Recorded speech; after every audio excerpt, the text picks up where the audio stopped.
Hello all, welcome back. I appreciate you being here on this fine Tuesday. If you already know who I am, you're a real one for coming back. If not, my name is Madeleine Klein, and I talk about Canadian true crime, missing persons, mystery, and history. That's not a bad tagline. I'm going to start using that, I think.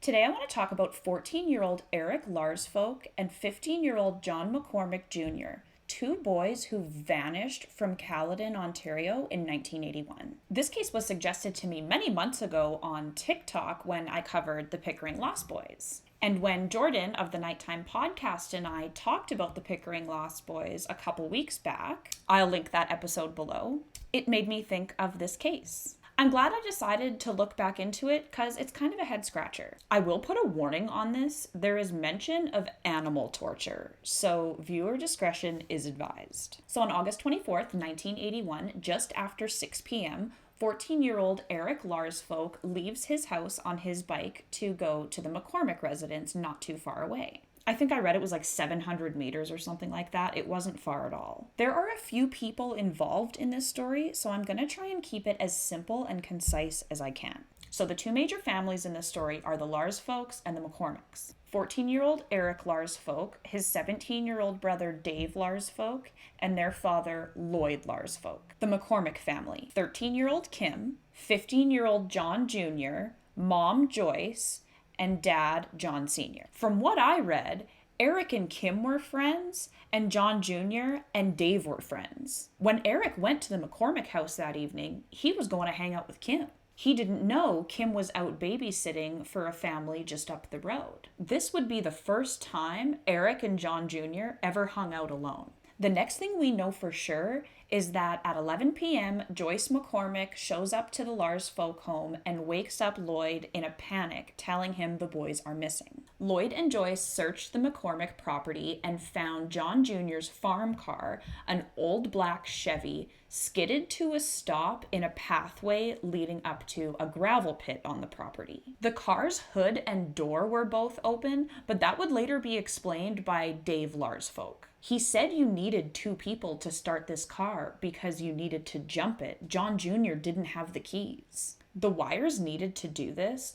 were placed in a nice, neat, orderly fashion on the driver's seat of the car. And both boys' bikes were found leaning up against the house on the driveway. It's said that in the midst of the search for their sons, John Sr. could not have been bothered. He sat on his couch drinking beer while his wife and Lloyd scoured their 100-acre property for any sign of the missing teens. The only thing he had to offer was that he had a friend over and maybe the boys stowed away in his truck before he left to head out west.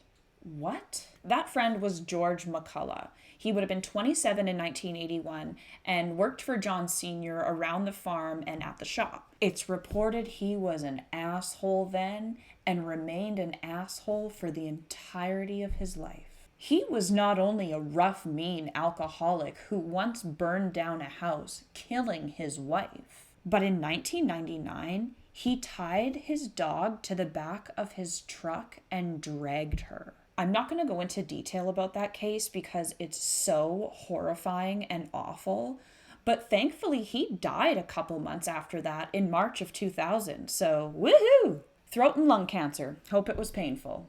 Good riddance. Anyway, so birds of a feather, I guess, because George McCullough hung out with John McCormick Sr., who was also an alcoholic and general gun-loving menace to society. He drank from the minute he woke up until he went to bed or passed out. It's said he had a mini fridge in his bedroom stocked with alcohol. He was violent with a horrible temper, and he was also fairly well known to the Ontario Provincial Police as they had attended numerous calls to his home. The most recent being the day the Larsfolks moved in just a month or two prior. It said John Sr. and John Jr. got into a massive fight, resulting in John Jr.'s arm being broken. The broken arm is not confirmed. Only a few sources say this. What is confirmed is he was sent to stay with relatives in the States for the majority of the summer, returning to Caledon only 10 days before he went missing. It was within these 10 days that he met and befriended Dave Larsfolk, as their siblings had already become friends.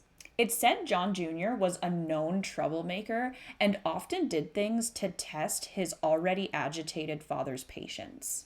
Although a troublemaker, it's said that John Jr. was also a nice kid who took a particular liking to his Uncle Michael, his dad's brother. His Uncle Michael, his wife Darlene, and his young cousin Sarah. It's said that he could find peace at their house among the chaos and abuse going on in his own. On August 25th, 1981, the gravel pit on the McCormick property was dragged, and dogs followed the boys' scent to an electrical shed. But that's where it ended. Lloyd Larsfolk would also note seeing a white truck on the property covered in red clay. He would later notice George McCullough wearing coveralls covered in what appeared to be the same clay. Police would quickly rule the boys as runaways. They tried to tell their parents perhaps they went to the Canadian National Exhibition in Toronto. No one knows who dreamed that theory up, but Eric's brother Dave said that he had never heard Eric mention the CNE ever. The boys had also left all of their possessions behind.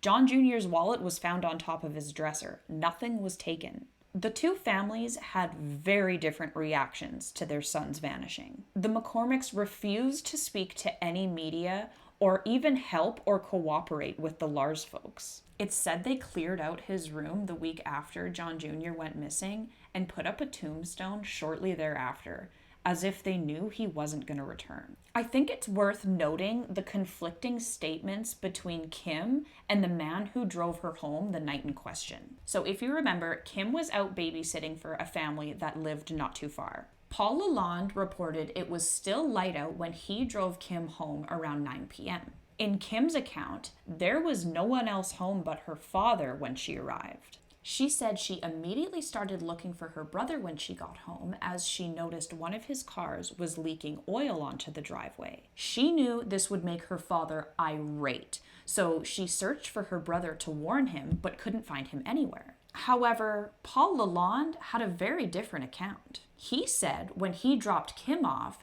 he saw both the boys with their bikes on the driveway. Kim got out of the car and went over to them. Paul was especially vigilant as the car that he was driving was large. It was a Lincoln, so it was like a boat. He had to be extra cautious backing that thing out, so he was aware of the kids around him. Lloyd Larsfolk never gave up searching for his son. Continuing to walk the property his son was last known to be seen, even after it had been sold to new owners. Lloyd would continue his search up until his death in August of 2021. He was 90 years old and unfortunately never found out what happened to his son. John Sr. and Joyce divorced in 1986, and on October 15th, 1987, John Sr. died of cirrhosis of the liver. On November 1st, 1981, there was a thorough search performed of the McCormick property. The gravel pit on the property had already been drained and searched. Helicopters with infrared cameras that are capable of detecting disturbed ground or decomposition. A nearby swamp was searched, as well as surrounding fields, and nothing turned up. The ground search lasted a month and was called off on December 2nd, 1981. The case lay dormant until 2010 when it was reopened, and 6 spots on the McCormick property were searched with ground-penetrating radar. They focused on the barn area. It was speculated that fresh cement was poured within the week of the boys going missing. Even with all of these efforts, nothing has ever been found of Eric or John Jr. In 2006, retired OPP officer Robert Lewis was charged after multiple victims came forward with allegations of sexual abuse stemming back to the 70s and 80s. He was charged with 25 sex-related offenses and would be convicted of 19 of those. All of the victims were male and in their early teens, and Eric and John Jr.'s houses were within the vicinity of Lewis's hunting grounds. It's of course just speculation with circumstantial evidence, But I found it odd that the private investigator on this case noted that Kim McCormick had mentioned this Robert Lewis's name before, but then later said that she didn't know who he was. Why do Kim's stories keep changing? Or I guess, why are they wishy-washy? To me. Anyway, let me know what you guys think. What happened to Eric Larsfolk and John McCormick Jr.? I think John Sr. ended up just losing it on John Jr. over something minuscule and ended up hurting both boys. I'm not sure how, but he did it in a way that left little to no physical evidence. Maybe he took the boys to another location, or maybe that freak George McCullough did. But I think both men know what happened and had a part in it. Did Joyce know and helped cover for her husband? I don't know. What if she was sent by John to knock on Lloyd's door that night? Who knows? Who knows if we'll ever know? Most of the people involved in this case have passed away. Like I said, John Sr. died in 1987. George McCullough and Eric's mother, Beverly, died in 2000. John Jr.'s Aunt Darlene died in 2012. And Lloyd Larsfolk just died a couple years ago in August of 2021. As always, I will have a link or two down below. I'll link Jordan and I's episode on the Pickering Lost Boys. I did a 3-part series on TikTok about it, but I'm not going to link it because the sound doesn't sync up and it's slightly atrocious. Maybe I should just redo that altogether on YouTube. I'll have my Linktree linked as well if you want to watch or listen to any of my other content or podcast episodes. Thank you a lot for being here. I'm quite fond of you all. Like, subscribe, comment, send me hate mail, do whatever. I will catch you guys next Tuesday at 10 a.m. Central Standard Time. Bye.